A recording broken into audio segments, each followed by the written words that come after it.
Nous allons maintenant réaliser un tracé du crochet anneau sur une dent maxillaire. Alors là, il s'agit d'une 17.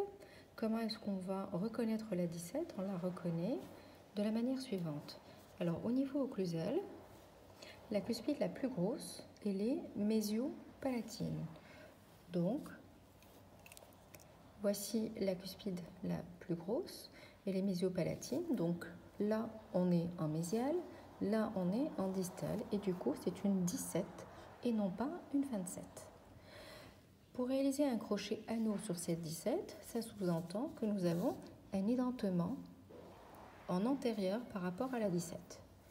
Donc ça va être un crochet anneau qui comprend un double taquet, taquet mésial et distal, et un seul bras qui va ceinturer toute la dent et se terminer au niveau mésio-vestibulaire. Alors comment est-ce qu'on va tracer ce crochet-là? De la manière suivante.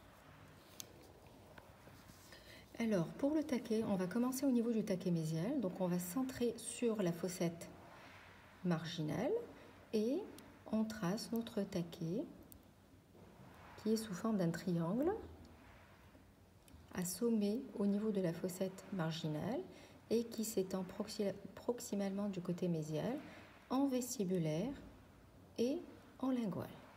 Ensuite, nous avons un deuxième taquet en distal, pareil. Donc à partir de la fossette marginale distale, on trace un triangle qui s'élargit en distal du côté vestibulaire et du côté lingual. Ensuite, à partir du taquet mésial, le bras lingual, la partie linguale de tout le crochet, de tout le bras, va cheminer dans cette zone de dépouille, donc au-dessus de la ligne guide. Donc là, nous avons déjà le tracé de la ligne guide qui a été réalisé. Au-dessus de la ligne guide, on est en zone de dépouille et sous la ligne guide, on est en zone de contre-dépouille. Donc le bras lingual cheminera toujours dans la zone de dépouille au-dessus de la ligne guide. Donc à partir de là, le crochet chemine sur une largeur de 2,5 à 3 mm parallèlement à la ligne guide et ceinture ma dent. Donc voilà, donc je réalise deux tracés, l'un parallèle à l'autre et on fait le tour de la dent. Donc là, le tracé le plus haut va se continuer avec le taquet et le tracé le plus bas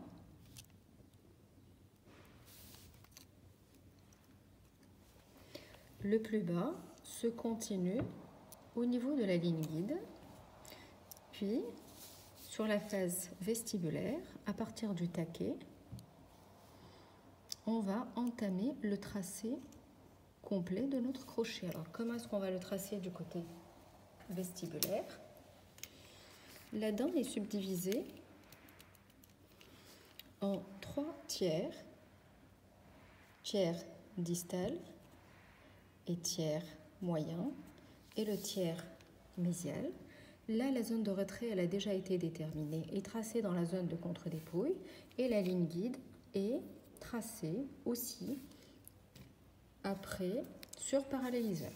Donc notre crochet, alors la partie vestibulaire, elle va avoir une largeur de 2 mm, voire 1,5. Donc on trace au niveau du premier tiers distal, le crochet est au-dessus de la ligne guide. Au niveau du tiers moyen, il croise la ligne guide.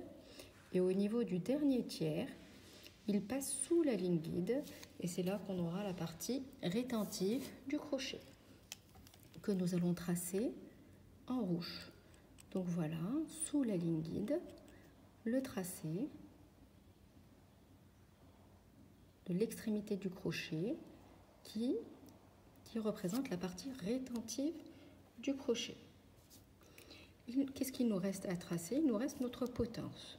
Donc je reviens sur la face mésiale et ce taquet-là va se prolonger proximalement par la potence que l'on va tracer verticalement.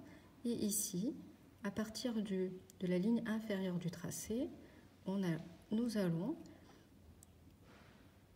donc tourner à 90 degrés et tracer notre potence qui a une largeur de 3 mm. 2,5 à 3 mm sur dent naturelle. Et comme c'est une macro-dent, donc là, ça va être le double, donc pratiquement 5 mm. Et voici notre crochet anneau réalisé.